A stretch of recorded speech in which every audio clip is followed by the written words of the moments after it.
కొత్త సంవత్సర వేడుకలు పూర్తయినాయి కదా.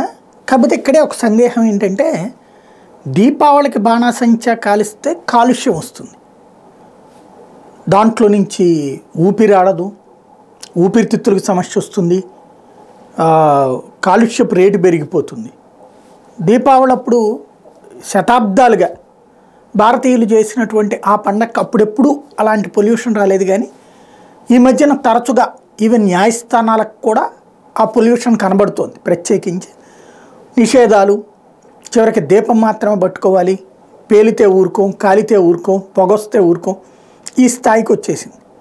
ఇప్పుడు మరి డిసెంబర్ 31 రాత్రి నుంచి జనవరి ఉదయం దాకా ప్రపంచవ్యాప్తంగా బాణాసంచా కాలింది.